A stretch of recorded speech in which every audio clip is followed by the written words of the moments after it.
Welcome. This is Radio Pras.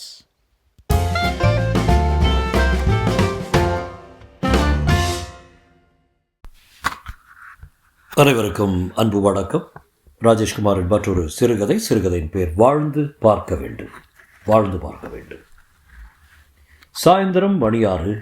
நான் ஆஃபீஸை விட்டு வெளியே வந்து பிளாட்ஃபாரத்தில் நடையாய் நடந்து போகும் ஜனங்களோடு கலந்து டவுன்ஹால் பஸ் ஸ்டாப்பை நோக்கி நடக்கையில் என் மனம், இதுதான் உன்னுடைய வாழ்க்கையின் கடைசி சாயங்காலம் என்றது. இந்த நிமிஷம் சேலைக்குள் ஒளிந்திருக்கும் என்னுடைய உடம்பு நாளைக்கு இந்நேரம் போஸ்ட்மார்ட்டம் முடிந்து நொய்யல் ஆற்று மயானத்தில் வைத்து எரிக்கப்பட்டு ஒரு சொம்பு சாம்பலாகி போயிருக்கும். நாளைக்கு நடக்கப் போகிற இந்த நிஜம் என்னுடைய உடம்பின் ஒவ்வொரு செல்லுக்கும் தெரிந்துதான் இருந்தது. என்னுடைய மரண சாசனத்தில் கையெழுத்திட்டு கட்டாய ஓய்வு கேட்கிற அரசாங்க ஊழியர் மாதிரி யமனிடம் கோரிக்கை வைத்திருக்கிறேன். பார்க்க அழகாய் சிவப்பாய் இருக்கிற நீ எதற்காக தற்கொலை செய்து கொள்ளப் போகிறாய் என்று நீங்கள் கேட்கிற கேள்விக்கு நான் பதில் சொல்வது சுலபம். ஒரு 40 வயது ஆண் சுமக்க வேண்டிய குடும்ப பொறுப்புகள் எல்லாம் 25 வயதாகிற என் தோள்களின் மேல் விக்ரமாதித்தன் வேதாளம் போல உட்கார்ந்திருந்தது. கழுத்திலும் கால்களிலும் இரும்பு குண்டுகளை கட்டிக்கொண்டு கடலில் நீச்சல் அடிக்கிற சமாச்சாரம் என்னுடையது. எப்படியும் மூழ்கப் போகிறேன் என்று தெரிந்த பின்னும் வரட்டு பிடிவாதத்தோடு நீச்சல் அடித்து என்ன பிரயோஜனம்? என்னுடைய பிரச்சனைகளை 1, 2 என்று பட்டியல் போட்டு காட்டினால் படிக்கிற நீங்கள் ராத்திரி நிம்மதியாய் தூக்க மாத்திரையை தேட வேண்டியிருக்கும். வீட்டுக்கு நான் மூத்த பெண். எனக்கு கீழே 3 தங்கைகள், திலகா, கௌரி, மனோகரி. 3 பேரும் புஷ்பவதிகளாகி 3 வருஷம் ஆகப் போகிறது. +2க்கு மேல் படிக்க இஷ்டப்படாமல் காலை மாலை 2 வேளையும் ஸ்ரத்தையாய் மேக்கப் செய்து கொண்டு டிவிக்கு முன் உட்கார்ந்து எல்லா மெகா சீரியல்களையும் பார்க்கும் சோம்பேறி ஜென்மங்கள். கல்யாண ஆசையை வெட்கமில்லாமல் காட்டிக்கொண்டு திரிகிற அந்த 3 ஜென்மங்களில் ஒருத்திக்கு கூட சமையல் தெரியாது.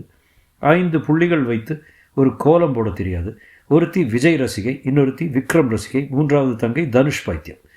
மெகா தொடரில் வரும் அழுமூஞ்சி கதாநாயகர்களுக்காக படாத கவலைகளை எல்லாம் பட்டு கொண்டிருப்பவர்கள். டிவியில் தொடர்கள் இல்லாத போது ஜன்னல் அருகிலும் வாசற்படியிலும் கொலு பொம்மைகள் மாதிரி நின்று ரோட்டோர ரோமியோக்களுக்கு நித்திய தரிசனம் கொடுத்து கொண்டிருப்பார்கள். நல்ல வேளையாய் இந்த கன்றாவியை எல்லாம் பார்க்க அம்மா உயிரோடு இல்லை. 2 வருடங்களுக்கு முன்னால் ஒரு ஞாயிற்றுக்கிழமை மாலை குளித்து விட்டு வந்ததும் நெஞ்சு பக்கமாக ஏதோ குத்துகிற மாதிரி இருக்கிறது என்று சொல்லி பாயில் சுருண்டு படுத்தவள் பாக்கை கடிக்கிற நேரத்துக்குள் சுமங்கலியாய் போய்விட்டாள். அம்மா இறந்து சரியாய் 1 மாதம் கரைந்து போனதும் நாங்கள் 4 பெண்களும் எங்களுக்கு சித்தி வேண்டும் என்று அழுது அடம் பிடித்த மாதிரி அப்பா கற்பனை செய்து கொண்டு அவருடைய ஆஃபீஸில் கல்யாண சந்தையில் விலை போகாமல் டைப்ரைட்டிங் மிஷினை தட்டி கொண்டு உட்கார்ந்திருந்த 35 வயது மீனலோச்சனையை மனைவியாக்கி கையோடு கையாக அடுத்த மாதமே அந்த மீனலோச்சனையை வாந்தி எடுக்க வைத்தார். விளைவு, என்னுடைய 23வது வயதில் ஒரு தம்பி கிடைத்தார். மகன் பிறந்த வேளை அடுத்த 6 மாதத்திலேயே அப்பா வேலை செய்த கம்பெனி லாக்அப் செய்யப்பட அப்பா அதை பற்றி கவலைப்படாமல் ஈசி சேரை தத்து எடுத்துக்கொண்டு மற்ற 3 மகள்களோடு சேர்ந்து மெகா சீரியல்களை பார்க்க ஆரம்பித்தார். இந்த நிமிஷம் இந்த பொறுப்பில்லாத குடும்பத்துக்கு நான் தான் நாயை போல உழைத்து கொட்ட வேண்டியிருக்கிறது. வீட்டை பற்றி கொஞ்சமும் கவலைப்படாத அப்பா, எந்த நேரமும் சிடுசிடுக்கும் கை குழந்தைக்காரியான சித்தி 2வதாக உண்டாயிருக்கிறாளோ என்று லேசாய் ஒரு சந்தேகம். ப்ராவிடென்ட் ஃபண்ட் பணத்தையும் இன்சூரன்ஸ் பணத்தையும் வாங்கி உடனுக்குடன் பெண்களின் கல்யாணத்தை நடத்தி வைக்க பிரியப்படாமல் அதிக வட்டி வாங்கும் ஆசையில் ஒரு பால்ய நண்பன் நடத்திய ஃபைனான்ஸ் கம்பெனியில் போட்டுவிட்டு வட்டியும் கிடைக்காமல் அசலும் பறிபோய் அதை பற்றி கொஞ்சம் கூட கவலைப்படாமல் ராத்திரியானால் மனைவியை தொட்டு கொண்டிருக்கிற அப்பா. இவர்களெல்லாம் என்ன ஜென்மங்கள்? நீங்கள் சொல்லுங்கள், இந்த ஜென்மத்தில் எனக்கு கல்யாணம் என்கிற வைபவம் நடக்குமா? இந்த நரகத்தில் வாழ்ந்து கொண்டிருப்பதை விட செத்து போய்விடுவது உத்தமம் இல்லையா? டவுன்ஹால் பஸ் ஸ்டாப்புக்கு வந்தேன். பஸ் வருவதற்கு இன்னும் 10 நிமிஷம் இருக்கிறது. பக்கத்து மருந்து கடைக்கு போய் மூட்டைப்பூச்சி மருந்து ஒரு பேக்கெட் வாங்கி கொண்டு ஃபார்மசியின் வாசற்படி இறங்கினேன். மறுபடியும் பஸ் ஸ்டாப்பை நோக்கி நடந்தபோது பின்பக்கம் இந்த குரல் கேட்டது. என்னம்மா, வீட்டில் மூட்டைப்பூச்சி தொந்தரவு ஜாஸ்தியா? நான் திரும்பினேன். சுந்தரேசன் நின்றிருந்தார். சுந்தரேசன் அப்பா வேலை பார்த்த ஆஃபீஸில் அக்கௌண்டண்ட்டாக பணிபுரிந்து அந்த கம்பெனி மூடப்பட்டதால் 6 மாதம் வேலைக்காக கஷ்டப்பட்டு பின் வேறொரு கம்பெனியில் சொற்ப சம்பளத்துக்கு வேலை பார்த்து கொண்டிருப்பவர். இந்த 40 வயதில் 6 குழந்தைகளுக்கு அப்பாவாகவும் ஒரு அடங்கா பிடாரிக்கு கணவராகவும் இருப்பவர். முன்பெல்லாம் ஞாயிற்றுக்கிழமைகளில் வீட்டுக்கு வந்து கொண்டிருந்தார். இப்போது வருவதில்லை. அட, சுந்தரேசன் சாரா? சார், நான் உங்களை கவனிக்கவே இல்லை. வீட்டில் எல்லோரும் சௌக்கியமா சார்? நான் வரவழைத்து கொண்ட புன்னகையோடு அவரை நெருங்கினேன். நம்ம முன்னை விட இப்போதைக்கு உடம்பு ரொம்ப மெலிஞ்சு போயிடுச்சே. வேலை வேலைக்கு சாப்பிட்றியா என்ன? சாப்பிடாம இருக்க முடியுமா சார்? ஆஃபீஸில் கொஞ்சம் வேலை அதிகம். ஞாயிற்றுக்கிழமையும் போய் வேலை பார்க்க வேண்டியிருக்கு. ப்ரைவேட் கம்பெனினாலே அப்படி தான். அப்பா நல்லா இருக்காராம்மா? ம் ம். வேறு வேலைக்கு போகிறாரா? இல்லை சார், வீட்டில் சும்மா தான் இருக்கார். ஒருத்தி சம்பளத்தெல்லாம் எப்படிமா குடும்பம் நடக்கும்? ஏதோ போயிட்டுருக்கு சார். நாளை காலையில் இருக்கும் விஷயம் தெரிந்துவிடும், இவருக்கும் விஷயம் தெரிந்துவிடும். கையில் மாலையோடு நிஜமான அழுகையோடு வீட்டுக்கு வருவார். நேற்றுக்கு சாயந்தரம் கூட என்கிட்ட நல்லா பேசிகிட்டு இருந்தியாம்மான்னு அழுவார். எல்லார்கிட்டையும் சொல்லுவார். என்னம்மா திடீர்னு என்னமோ மாதிரி ஆகிட்ட? வீட்டில் ஏதாவது பிரச்சனையா? அதெல்லாம் ஒன்றும் இல்லை சார். இன்றைக்கி ஆஃபீஸில் டைட் ஒர்க்கு. காலையில் இருந்தே சரியான தலைவலி, காய்ச்சல் வர மாதிரி ஒரு ஃபீலிங். தலைவலியா? பக்கத்து ஹோட்டலுக்கு போய் ஒரு காஃபி சாப்பிடலாமா? வேண்டாம் சார், வீட்டுக்கு போக நேரம் ஆகிடும். அட என்னம்மா நீ, ஒரு காஃபி சாப்பிட்றதுக்கு மீறி போனால் 10 நிமிஷம் ஆகும். வாமா, ஸ்ட்ராங்காக காஃபி சாப்பிட்டா வீட்டுக்கு போகிறதுக்குள்ளே தலைவலி காணாமல் போயிடும்.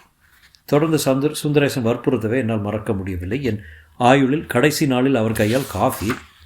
ஹோட்டலுக்குள் நுழைந்தோம். காலியாக இருந்த மூலையோர டேபிள்களை எதிரும் புதிருமாக எடுத்துக்கொண்டு உட்கார்ந்தோம். சுந்தரேசன் கையில் இருந்த தோல் பையை மேஜை மேல் வைத்தார். சப்ளையர் பக்கத்தில் வந்து நின்றதும் சுந்தரேசன் என்னை பார்க்காமலே சப்ளையரிடம் 2 வடை சாம்பார் என்றார். அதெல்லாம் ஒன்று வேண்டாம் சார், வெறும் காஃபி போதும். அம்மா சாப்பிடுமா, உன்னோட முகத்தை பார்த்தாலே பாவம் மட்டும் தெரியுதே. என்றைக்கே ஒரு நாள் பார்க்குறோம், ஒரு வாய் சாப்பிட்டுக்கிட்டே பேசலாமே. நான் கொஞ்சம் போர் தான், பொறுத்துக்கோமா. நான் அப்படியெல்லாம் நினைக்கல சார். சரி, உனக்கு கல்யாணம் எல்லாம் இப்போ? அப்பாவுக்கு அதே நினைப்பு தான் சார். எனக்கு வரன் பார்க்க அலையோன்னு அலையிறாரு. நான் கேலியான குரலில் சொன்னதை அவர் புரிந்து கொள்ளாமல் முகம் மலர்ந்தார். அப்படின்னா எனக்கு சீக்கிரமாகவே கல்யாண சாப்பிடு கிடைக்கும்னு சொல்லு. உன்னை கட்டிக்க போகிறவன் யாராக இருந்தாலும் சரி, நிச்சயமாக போன ஜென்மத்தில் அவன் எக்கச்சக்கமாக புண்ணியம் பண்ணியிருக்கணும். நான் சிரித்தேன். என்னம்மா சிரிக்கிற? ஒன்றுமில்லை சார், அந்த புண்ணியவன் எவ்வளோ வரதட்சணை கேட்பாரோன்னு நினச்சேன். சாம்பாரில் நீச்சல் அடித்தபடி வடை டேபிளில் வந்து உட்கார்ந்தது. நான் வடையின் தலையில் ஸ்பூனை வைத்து அழுத்தி ஒரு வில்லலை எடுத்து வாய்க்குள் போடுவதற்குள் சுந்தரேசன் தன் பிளேட்டில் இருந்த வடையை சாப்பிட்டு முடித்துவிட்டு இன்னொரு வடைக்கு ஆர்டர் கொடுத்துவிட்டு என்னை பார்த்து சிரித்தார். இந்த ஹோட்டலில் வடை சாம்பார் காம்பினேஷன் ரொம்ப நல்லாயிருக்கும். நான் இந்த பக்கமாக வந்தால் வடை சாம்பார் சாப்பிடாமல் போகவே மாட்டேன். உனக்கு ஒரு வடை சொல்லட்டுமாம்மா? வேண்டாம் சார், இதுவே அதிகம். சார், உங்கள் மனைவியும் குழந்தைங்களும் நல்லா இருக்காங்களா? பேஷாக இருக்காங்க, நல்லா படிக்கிறாங்க. கடைசி பையன் வினீத் சரியான வாய் அரட்டை. இந்த 4 வயதுலேயே பயங்கர ஞாபக சக்தி. மன்மதராசா பாட்டை முழுசுமாக வார்த்தை பிசகாமல் பேசுகிறான், பாடுறான். பக்கத்து டேபிள்களில் இருந்தவர்கள் சுந்தரேசன் சொன்னதை கேட்டு சிரிக்க நான் புன்னகைத்தேன். சுந்தரேசன் அடுத்த வடையையும் சாப்பிட்டு முடித்து கையை கழுவிக்கொள்வதற்காக எழுந்தார். இடது கையை சட்டையின் மேல் பாக்கெட்டில் இருந்த கைக்குட்டையை எடுத்தபடி வாஷ் பேசினை நோக்கி நடக்க ஆரம்பித்தார். அவருடைய பாக்கெட்டில் இருந்து உதிர்ந்த பழுப்பு நிற காகிதத்தை கவனிக்கவில்லை. நான் சட்டென்று அதை எடுத்தேன். 4 மடிக்கப்பட்ட அந்த பழுப்பு நிற காகிதம் கொஞ்சம் வித்தியாசமாகவே தெரியவே விரல்களால் அந்த காகிதத்தை அவிழ்த்தேன். பார்வை அதில் பட அதிர்ந்தேன். வேலை நீக்க நோட்டீஸ் அது. நோட்டீஸின் இடது பக்க உச்சியில் சுந்தரேசனின் பெயரும் முகவரியும் அழகாக டைப் செய்யப்பட்டிருந்தது. கம்பெனியில் ஆள் குறைப்பு செய்ய வேண்டியிருப்பதால் தற்காலிகமாக பணியில் சேர்ந்த உங்கள் வேலையில் இருந்து நீக்க வேண்டிய கட்டாயம் நிர்வாகத்துக்கு ஏற்பட்டுவிட்டது. இன்று முதல் நீங்கள் பணியிலிருந்து விடுவிக்கப்படுகிறீர்கள். நான் சாப்பிட்டு கொண்டிருந்த தட்டை அப்படியே நகர்த்தி வைத்தேன். வாஷ்பேஷன் கையை கழுவி வாய் கொப்பளித்து கொண்டிருந்த சுந்தரேசனை இமைக்காமல் பார்த்தேன். வேலை நீக்க நோட்டீஸை சட்டை பையில் வைத்துக்கொண்டு இவரால் எப்படி கவலை இல்லாமல் இவ்வளவு லேசாக இருக்க முடிகிறது?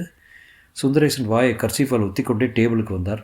நான் நோட்டீஸை உள்ளங்கையாலே மூடிக்கொண்டு, என்னம்மா பாதி வடையை அப்படியே வச்சுட்ட? சாப்பிட முடியல சார். நல்லா பொண்ணுமா நீ. இது மாதிரியான சாம்பார் தமிழ்நாட்டில் எந்த ஹோட்டல்லையும் கிடைக்காது. நான் அவரே உற்று பார்த்தபடி கேட்டேன். என்ன சார், உங்கள் ஆஃபீஸ் வேலையெல்லாம் எப்படி இருக்கு? சுந்தரேசன் காஃபியை ஆற்றியபடியே உற்சாகமாக பேசினார். திவ்யமாக இருக்கு. ஒரு பிக்கல் புடுங்கல் இல்லாத வேலை.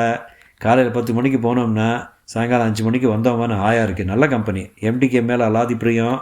வேலைக்கு போய் சேர்ந்த இந்த 6 மாதத்துக்குள்ளே எனக்கு 2 இன்க்ரிமெண்ட்டு கொடுத்துட்டாங்கன்னா பார்த்துக்கேன். வாய் நிறைய பொய் பேசும் சுந்தரேசனை கண்கொட்டாமல் பார்த்தேன். இன்னும் ஏதாவது பாக்கி இருக்கா சார்? என்னம்மா சொல்கிற? இல்லை, புழுகு முட்டை இன்னும் பாக்கி இருக்கான்னு கேட்டேன். அவர் விழிக்க என்னிடம் இருந்த வேலை நீக்க நோட்டீஸை அவருக்கு காட்டினேன். அடாடே, இது என்னோட கை கிடச்சிட்டா? இந்த விஷயம் தெரியாமல் நான் பாட்டுக்கு அவுத்து விட்டுட்ருக்கேன். அதை கொண்டாமல் எப்படி? நோட்டீஸை அலட்சியமாக வாங்கி சட்டை பைக்குள் போட்டுக்கொண்டார் சுந்தரேசன். சார், இந்த நோட்டீஸை இன்றைக்கி தான் கொடுத்தாங்களா? நான் பதைப்போது கேட்க அவரோ காஃபிக்கு சர்க்கரை போதவில்லை என்று சப்ளையரை கண்களால் தேடிக்கொண்டிருந்தார். சப்ளையரை கூப்பிட்டு சர்க்கரை கொண்டு வர சொல்லிவிட்டு என் முகத்தை பார்த்தார். நிதானமான குரலில் கேட்டார். நம்ம கேட்டா, உங்கள் வேலை நீக்க நோட்டீஸை என்றைக்கு கொடுத்தாங்க சார்? இன்றைக்கி தான்மா கொடுத்தாங்க. என்னோடய குடும்ப நிலைமை தெரிஞ்சு கொடுக்க மாட்டாங்கன்னு நினச்சேன். கொடுத்துட்டாங்க. அடுத்தபடியாக என்ன சார் பண்ண போகிறீங்க? தெரியல, இனிமேல் தான் யோசிக்கணும். இனிமே தான் யோசிக்க போகிறீங்களா? என்ன சார் இவ்வளோ சாதாரணமாக சொல்கிறீங்க? அவர் மெல்ல சிரித்தார். என்னுடைய பிரச்சனையின் பயங்கரம் எனக்கு தெரிஞ்சுதாமல் இருக்குது. 6 குழந்தைகளுக்கு தகப்பன் நான். பாட்டங்காலத்து சொத்தோ அப்பா சேர்த்து வச்ச பணமோ எதுவுமே இல்லாதவன் தான். சொந்தத்தில் எனக்குன்னு ஒரு சைக்கிள் இருக்குது, அவ்வளோதான். இந்த வேலை நீக்க நோட்டீஸை நான் எதிர்பார்க்கல. திடீர்னு கூப்பிட்டு கொடுத்துட்டாங்க. அதுக்காக நான் இடிஞ்சு போயிடல. இந்த வேலை இல்லைன்னு ஒரு வேலை கிடைக்காமல போயிடுறது மனத்தை தேத்திக்கிட்டேன்.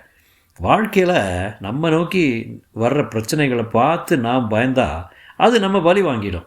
அது பலி வாங்கிறதுக்கு முன் நாம் பிரச்சனைகளை எதிர்த்து நின்றுட்டா அது நமக்கு பலி ஆகிடும். வாழ்க்கை யாருக்குமே பூந்தோட்டம் கிடையாது, அது ஒரு போர்க்களம்.